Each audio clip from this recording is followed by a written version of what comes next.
Ndị be anyị kenekwanụ m unu. Anyị sị ka ụbọchị nke taa mara na anyị na mma.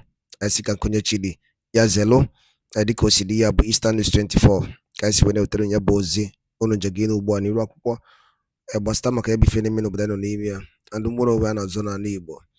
Alright, n'ụbọchị nke taa wetara unu ozi according to the Biafran activist wetara ya ozi a n'iru akwụkwọ quote UN AU delegate present global plans for Biafran rising support. Trump acknowledged UN law on recognizing Biafra.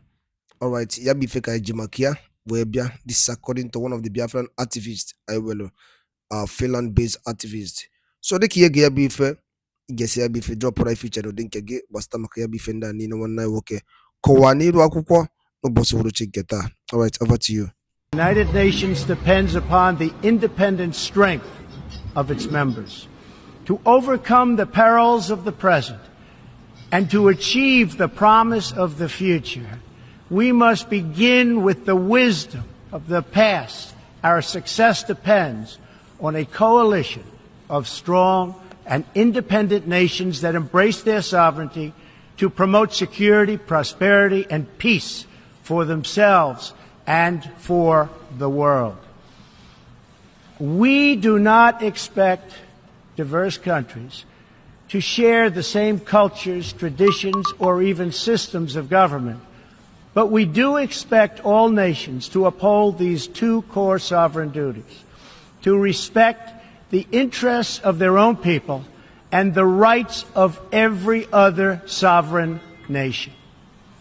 This is the beautiful vision of this institution, and this is the foundation for cooperation and success. Strong sovereign nations let diverse countries with different values, different cultures, and different dreams not just coexist, but work side by side on the basis of mutual respect. Strong sovereign nations let their people take ownership of the future and control their own destiny. And strong sovereign nations allow individuals to flourish in the fullness of the life intended by God. In America, we do not seek to impose our way of life on anyone, but rather to let it shine as an example for everyone to watch. This week gives our country a special reason to take pride in that example. Hypocrisy of this country has been, detected over the years since inception of Buhari administration, whose continuation, just started, let's say, barely 2 years now. As Bola Ahmed Tinubu, commenced from where Tinubu's administration stopped. So the Orabezes, the Okere, the Simon Ekpas, they are doing good job. I don't call it consultation, it's confrontation. Because they are representing, Biafrans. All they do is to favor Biafrans. To favor Biafran nation, to make sure that they gear up emancipation of Biafra, which has actually been, declared in Lati, Finland. So they have taken the Biafra agitation into White House.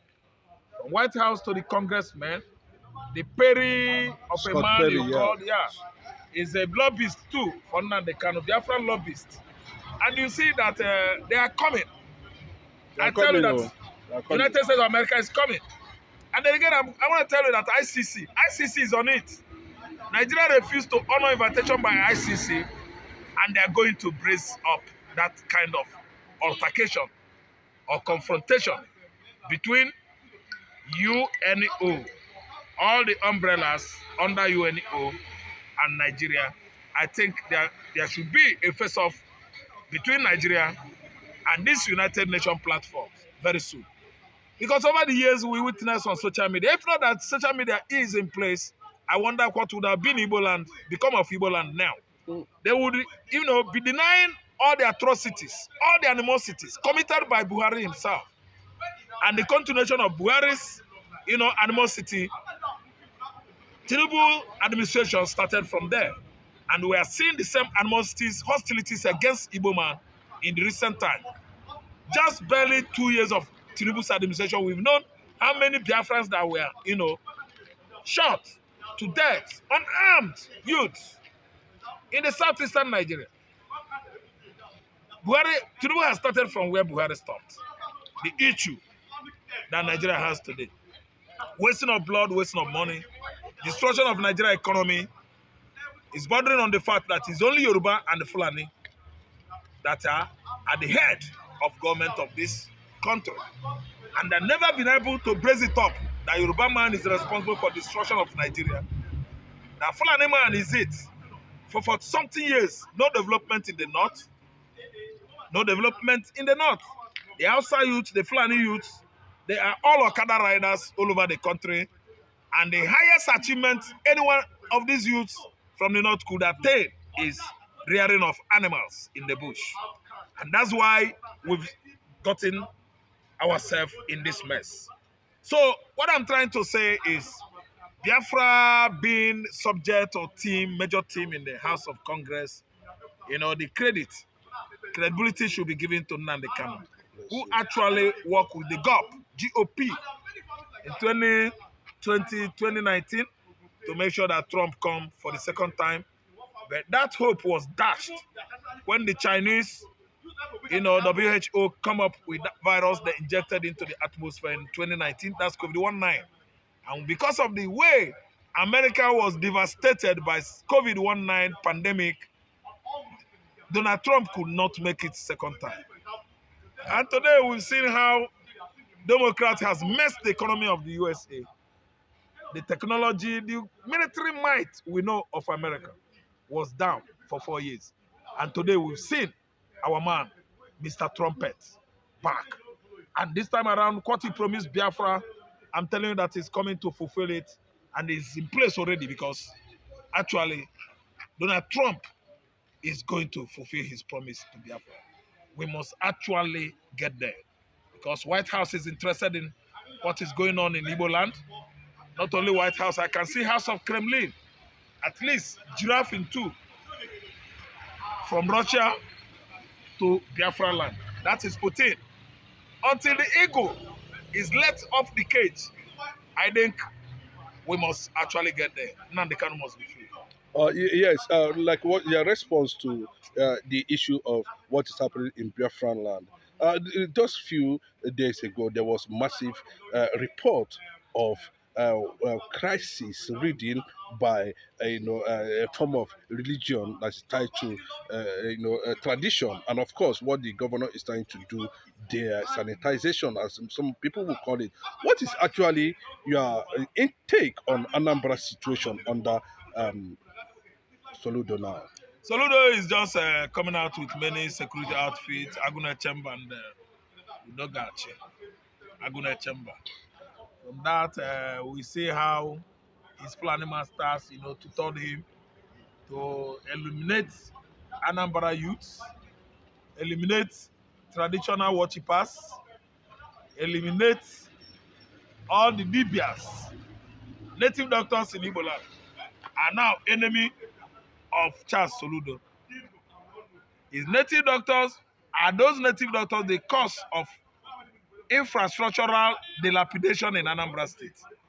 Dilapidation of those infrastructures or facilities, okay, caused by those Libya and traditional worshippers. Who is gunning after Libya native doctors, traditional rulers in Igbo land? Charles Soludo himself. Accusing them of, preparing voodoos for criminals. They are the one preparing voodoos for kidnappers. What kind of man is he? Voodoos, must government be interested in anything voodoo? Voodoo should not be a thing that government should give interest or enthusiasm, because it is a spiritual thing, non-existence.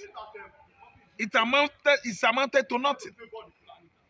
Voodoo, juju, to me, is nothing, rubbish. So Soludo has been, using the instruction by his Fulani masters, against Anambra youth, disaliving over how many youths? 2 weeks now. I think in their hundreds, unarmed youths, tagging them kidnappers, tagging them criminals, tagging them.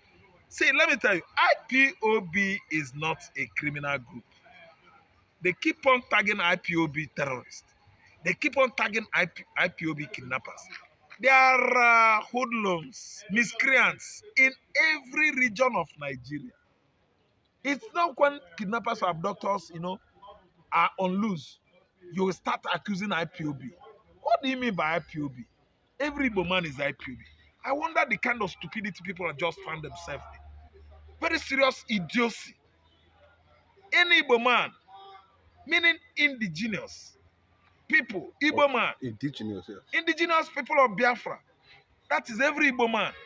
And they have now Including changed, the governors themselves. including the governor themselves. They are indigenous people of Biafra. This is a good English carved out by Mazen Nandekam. And you are tagging somebody, you are IPOB. What do you mean? Every Igbo man, indigenous people of Biafra, meaning every Igbo man. I wonder, Nigeria has come a long way when you talk about education. But sometimes I see our politicians, I see our lecturers, I see Hausa, I see Fulani, I see some Igbo men. Very, very useless when you talk about grammatical approach. They don't know what is called grammar. They don't know English.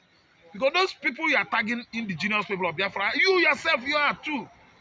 Nothing like terrorists in Igbo land. We are Igbo people. We are not the terrorists we have in Africa is Fulani, Arabs, Sudanese Arab, Somalia Arab, Al-Shabaab, Boko Haram. These are Fulani people. Yes. We don't have Igbo man is not a terrorist. The Fulani man, the cattle rearers,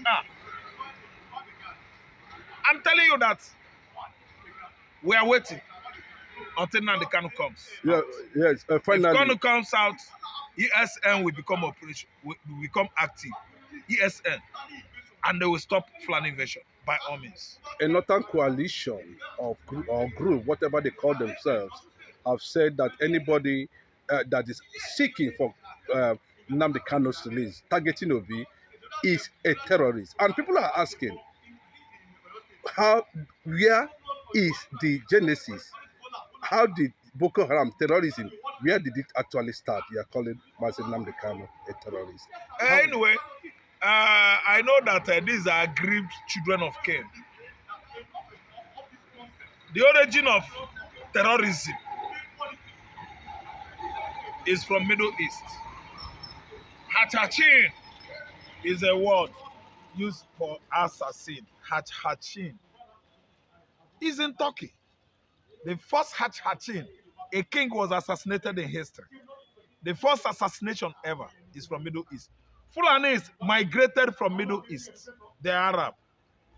Aggrieved children of Cain. Cain slew his brother Abel, sprinkling the blood of the innocent on the ground, on the earth. And that blood started crying and be following Cain. The blood has been following Cain until Cain, his spirit, Cain started manifesting on Fulani. Cain is the one that is manifesting in Fulani. If you look at a Fulani man, he's aggrieved. A Fulani man is an aggrieved man. What is it that is annoying this man? Because God cursed him. Why did God curse him? God cursed him because he slew an innocent man appreciated by God. That's why the Fulanis that are Christians in Nigeria, they are not up to 10,000. All they know is Islam. Islam, Islam. Islam up, Islam down. Mosque up, mosque down. Quran there, Quran here. Arab inscription. Going to Medina and Mecca. Finish. Fulani man don't finish. You know concern. Because these are visitors allowed by the Fulani, by the Hausa, their Hausa host. 18th century, 200 years ago. 200 and something years ago. It's finished though. You allow your visitor, he help you fight certain snake, big snake. It's a history. And they succeeded on killing the snake that was, giving the Hausa locals trouble in those days. That was how Hausa allowed them. They stay with Hausa, and many of them, their brothers in the Sahel countries, were invited over into North to stay with them. That was how they used pointed nose women with pointed nose, Fulani women, beautiful, giving the Hausa local chiefs for marriage. And that Hausas did not know they were using sex evangelism to what? Capture the Hausas into Islam. And they actually succeeded on doing that. From then, they Islamized the Hausas, accusing the traditional worshippers of paganism. Put many of them to sword. Yes.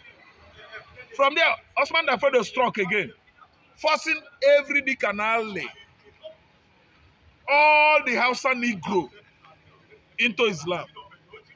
And today, Islam has taken a strong foothold in the north, killing, putting to sword all the Christians, all the traditional worshippers.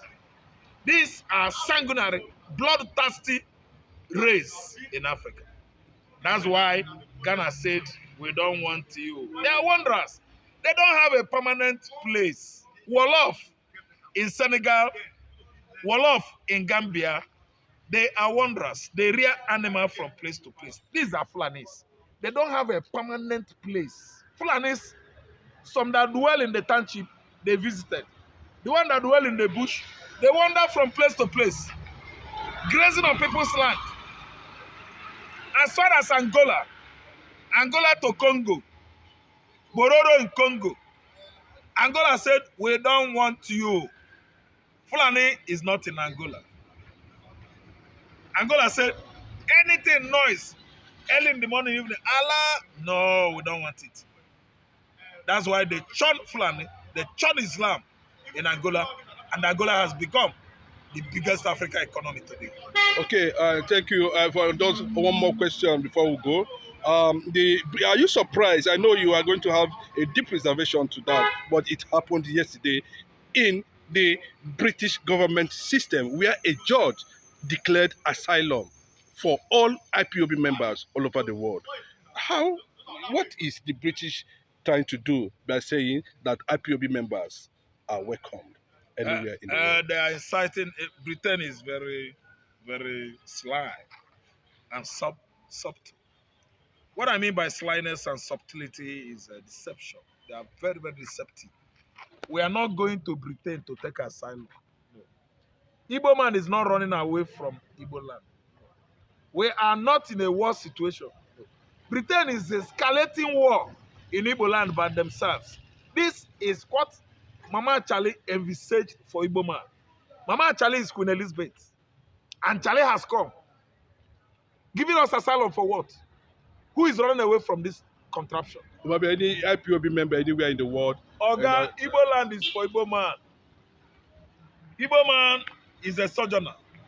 Anywhere he sojourns, he become great there and live there. Every December, he comes home. Igbo man sojourns in Jamaica. How? Through slavery. During slave trade. Igbo man sojourns in Barbados during slaves. Igbo man sojourns in Trinidad and Tobago. Igbo man sojourns in Haiti. Igbo man sojourns in the United States of America.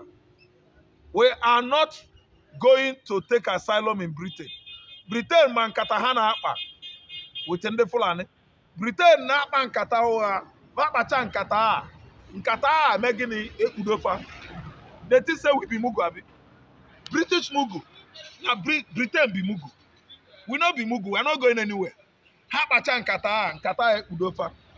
IPOB is Igbo man. Indigenous people of Biafra. Instead of taking asylum in London, we are going to take asylum in Jerusalem. We don't have anything to do with people that are practicing witchcraft. The British man is a witch, witches and wizards. Right. British man and woman, they started killing since 13, 14, 15 centuries. Witches and wizards, they set you ablaze. That was how Joan of Arc was burned to the stake unnecessarily. The woman wasn't a witch. They burned him to the stake. and later canonize her. Joan of the Arc.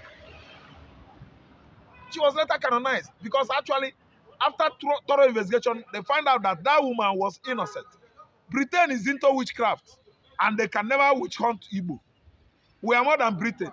Thank you. I know how many years it took us to fight Britain. Britain fought us for how many years before they could prevail? During the era of colonization. Britain fought us for 60 good years, and they used Bible and Christianity to infiltrate the Igbos. So, witches and wizards, we are not going to take asylum in your country. We would rather take asylum in Israel. That is where our ancestry is traced to. Thank you. ndị be anyị nwadalụ niile dị dịka unu si wee na-esola anyị ka efi were ikwu gbasara maka ya bụ ife ndị a niile na oninu akwụkwọ ụbọchị nke taa wetara unu drọpụrụ anyị fiche n'ụdị nke gị na Eastern News 24 ebe si were wetara onye bụ ozi a n'ụbọchị nke taa ngwa nke emesịa na ụmụnne m